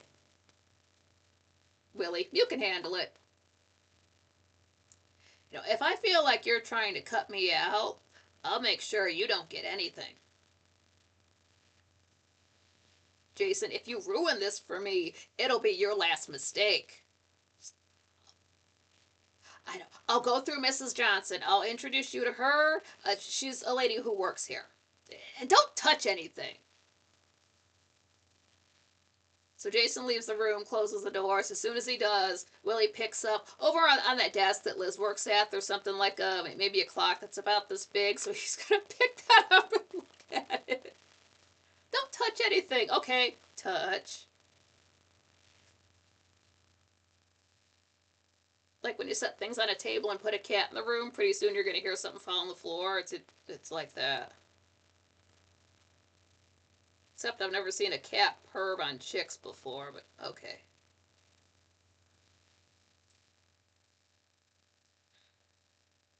So then we're over in the foyer, and Jason's thanking Mrs. Johnson for not starching any of his shirts. He prefers them that way. It's like, oh, I've got some old shirts I'd like to give away. Is there a local charity I could give them to? Mrs. Johnson, well, that's nice of you. Just leave them in that chair in your room and I'll grab them tomorrow. Jason says, you're so efficient. I'm sure you've already gotten that extra room ready that Liz told you about. Mrs. Johnson, no, she didn't tell me to prepare a room. Do you have a guest? Yeah. Oh, well, then I better check with Mrs. Stoddard. So she starts heading up the stairs. So Jason stops her like, wait, you don't doubt my word, do you? I already ran it past Liz a few days ago, but she probably forgot because she's been ill. Tell you what, you make up the room, and I'll remind Liz. He's really a nice man. I'd like you to meet him. And Mrs. Johnson she doesn't seem like she already doesn't trust what Jason says. She's really not trying to meet some guy that he knows. You can tell this just does not sit right with her, but she goes with him. They go into the living room.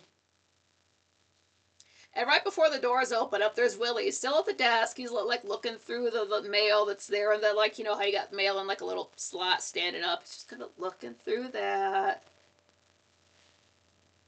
My God, you can't put this man anywhere. He does everything you're not supposed to do. This man is on it. Like, hold on.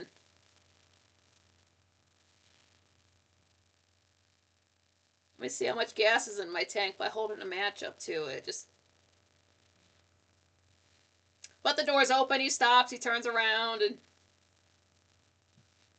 Jason like, oh, Mrs. Johnson, this is Mr. Loomis.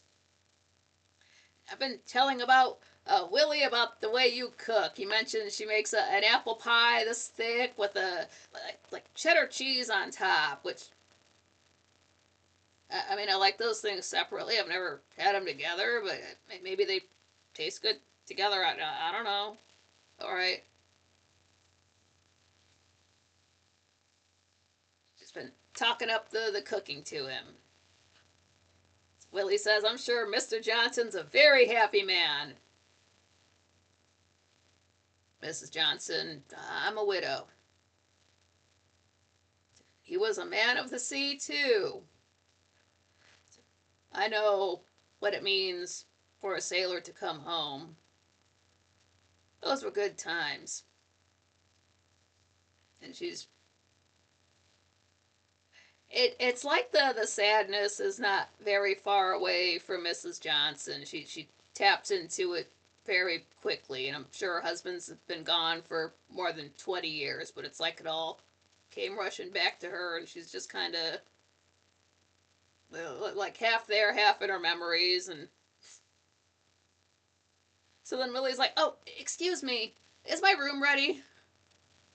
Jason says, Willie, Mrs. Johnson was just about to go up and make it up for you. The one next to mine, and I'll tell Liz myself. Mrs. Johnson is okay. Just goes out the door.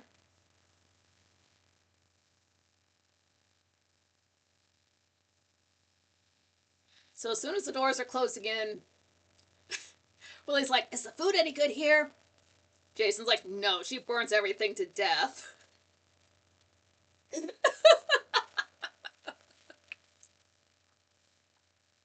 Willie's like, well, we really charmed her. Jason says that doesn't mean anything. She doesn't own the house. All that talk about how good a cook Mrs. Johnson was when she worked for Bill Malloy, and then all we hear about are her boiled dinners and that she burns the hell out of all of the maybe her heart's not in it anymore. I don't know.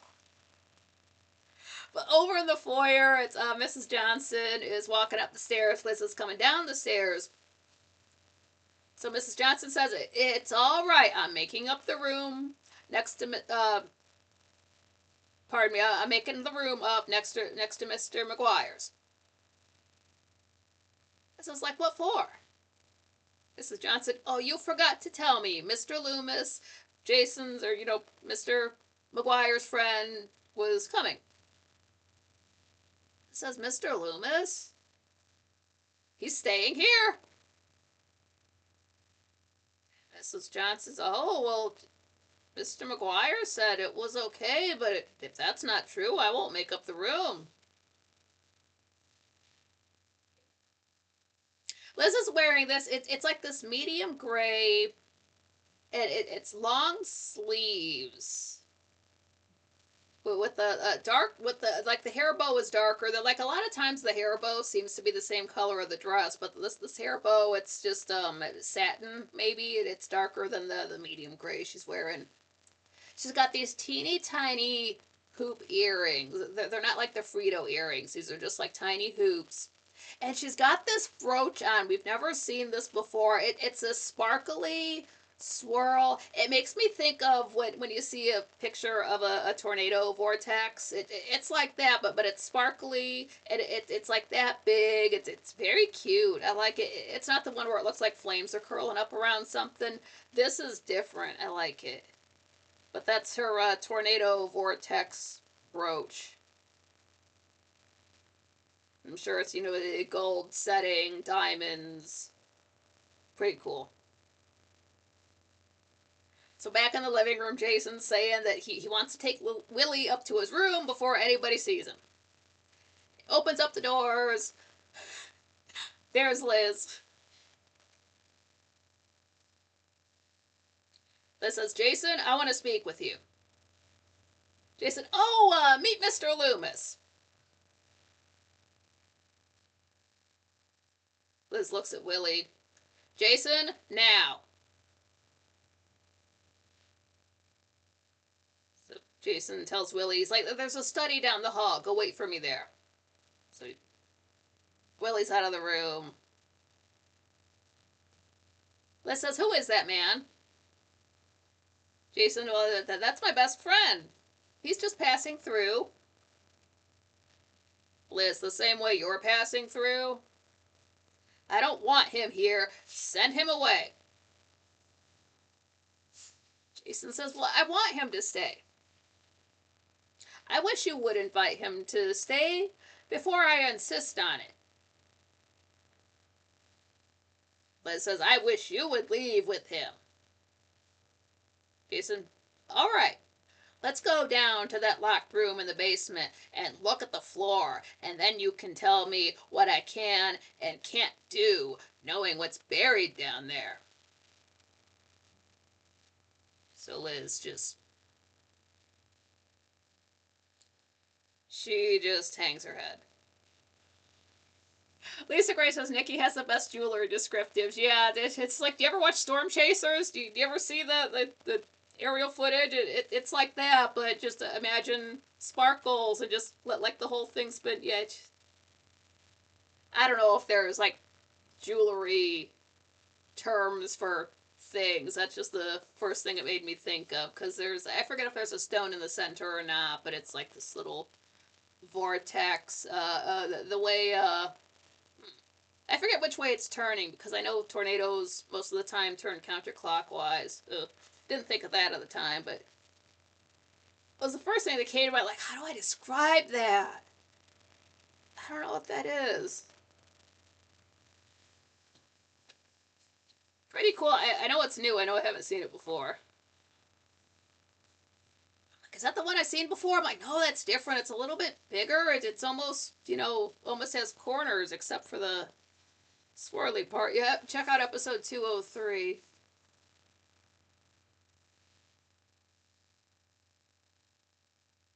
So now we're in Roger's study.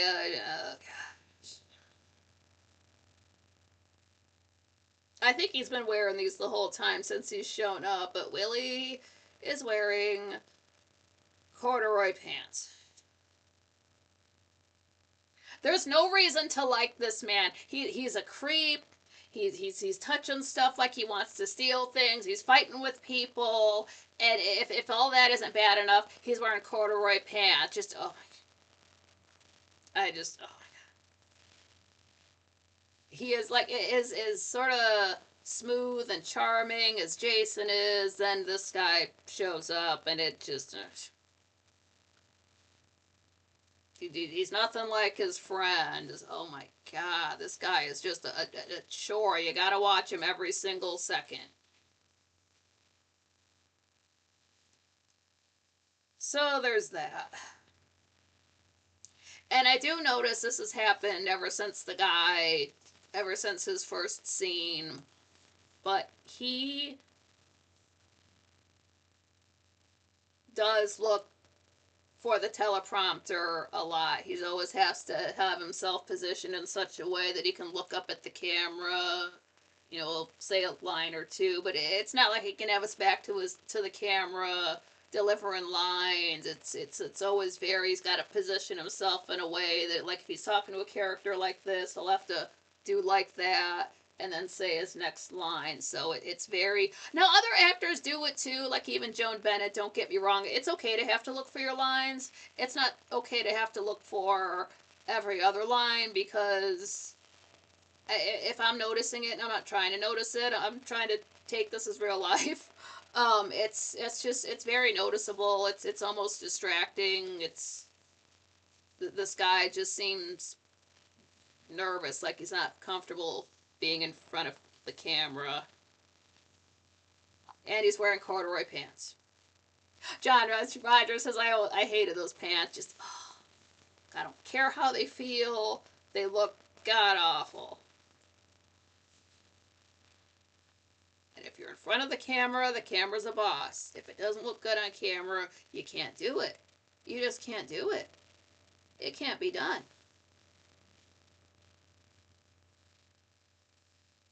But that aside, he's just kind of just checking out the room. There's stuff in there. Roger's study. We've been in there before, but it's new to him. Probably looking for something he can steal. But right when he's looking around, Victoria walks in. She's like, "Oh," she didn't expect anyone to be in there. She'd never seen this dude before.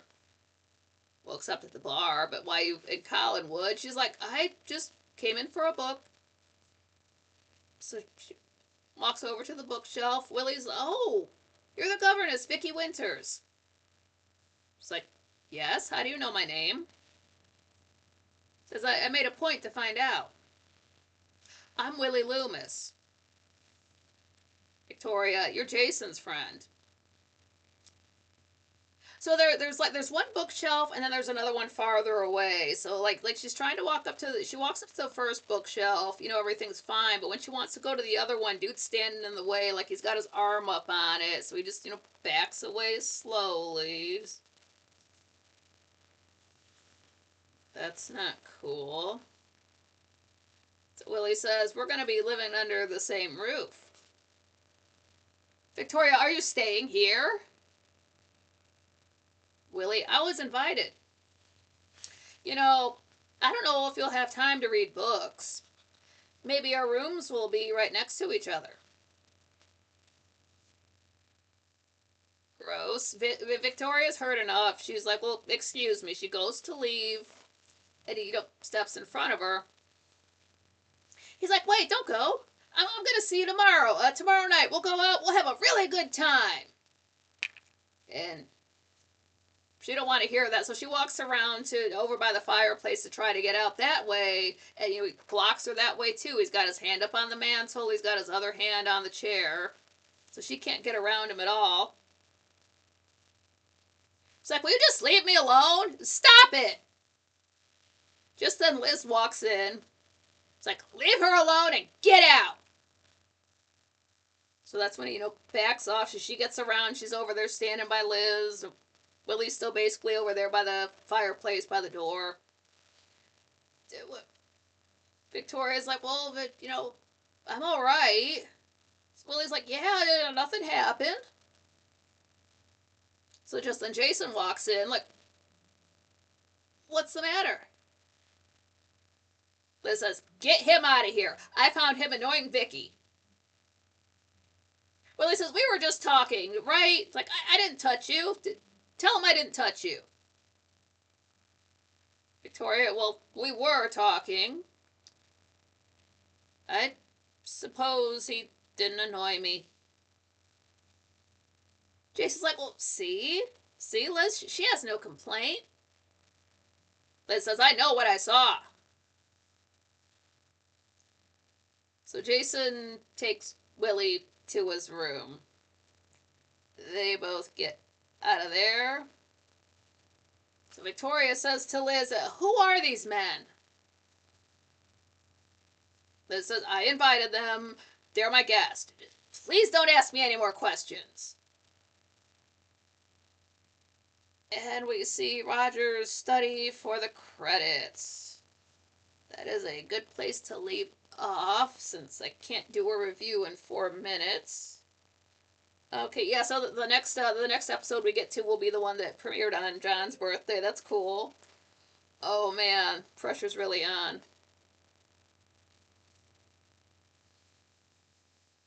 Because again, I did mention if I bring up who plays a character, it means they're going to be recast. Spoilers, Willie does get recast with a much better actor. And as excited as I was to finally get to his episodes, I get to his episodes, you know, myself doing notes. And rather than feeling relief, I just felt like more pressure was on. No relief at all, just more stress. Like, oh god, I really got to do these justice. But yeah, so if I get on to 2-0, what's next time? I forget where I ended off already. 205, 6, 7, 8, 9. I don't know if we'll get to 210 next time, but I'll certainly plow my way towards it. Yeah, we'll get there. We'll get there. It's coming up. It's exciting. This is what I really wanted to talk about when my favorite actor comes on the show and episode 210 and all the big changes. But you really do have to go through the beginning. That's how you know, like I say, Roger's body count. Otherwise, you wouldn't know about Bill Malloy. And just, you know, Mrs. Johnson was always there. Why is she in the house? Well, we found out from prior episodes because she works for Burke. So you really do. I mean, you can still enjoy the show without knowing that stuff. You're not gonna have a bad time at all, but it does help again to know everything, about what everybody's motivations are. You know, maybe the way their character just accepts life changes, of the clothing. So it's good to see all these. Glad we're getting so much farther along. It's fun to talk about. It's after 200 some episodes, I'm really really hitting my stride now, even though we've got a whole fraction of it down. But yeah, again, you can watch this on your own for free on Tubi and on Internet Archive. Links for those are in the description for the channel and for the show. It's great to see everyone. It's great to feel like I'm as I've probably mentioned before how like the rest of the week just kind of seems to be this shapeless mass, but then everything focuses down for this day and we get to see each other and I get to talk about my favorite show and you guys get to say things like rucksack, because I just don't know what some of this stuff is, but like sometimes I stop and look it up, but other times it's like I can't research every last thing that they're saying. I gotta, you know, get on with it. It's not quite that much of a deep dive. It's more like when you gotta tell your friends about your favorite show. And that's what this is. So, again, it's cool if you just watch these, but I wonder what it's like to have your only experience of Dark Shadows be my reviews versus watching them for yourself. That would be wild. Like I don't know anything about this show, but I like the reviews? Question mark? Which is what I do. I'll watch reviews about a thing and never watch a movie or a TV show. Just maybe there isn't time, but I do that. It's kind of odd, but it's not that weird. Dandy says, thanks, Nikki. Yeah, thank you guys. Thanks for showing up and smashing the like button and being based and awesome. And again, probably no other balcony chat this month, but definitely look for one on April the 2nd, which will be a Thursday. And hopefully I will have everything sorted out with the new microphone for next time, so I won't have to stop and check the audio, and that will be a huge weight off of my shoulders. and just in time for the stuff I really want to talk about too. So you guys are the best. Thank you for showing up, and don't forget your pants. You're gonna need those for the chat room all next week, or all this week coming up, however you want to look at it. So yeah, I love you guys. Get some good sleep. Get something to eat. Smoke out on the balcony. John Rogers says, "Have a great night, everyone." Yeah, you too. Lisa Gray says, "Thanks, Nikki. Enjoyed it. Have a restful evening." Same to everyone else. Yeah, everybody, just be chill. Take it out. Take it easy. It's the weekend. Take some time off for yourself. And it's great to see everybody. The channel's got over 19,000 views, so that's wild as hell too. And I'm thinking about doing the thumbnails differently since we'll be getting into Dark Shadows proper. Just nothing drastic, but just thinking about doing having a little bit of a change. We're 200 episodes in now, so I love seeing you guys again. This is so much fun. Again, thanks for being here. You guys let me do something I've always wanted to do. I've always wanted to be in front of a camera. I don't know why, but I have, and I'm here now because of you guys, so that means the world to me, and if I go any more into detail about that, it'll make me cry. So you guys are the best. So I love all of you. Again, keep Tony Black in your thoughts.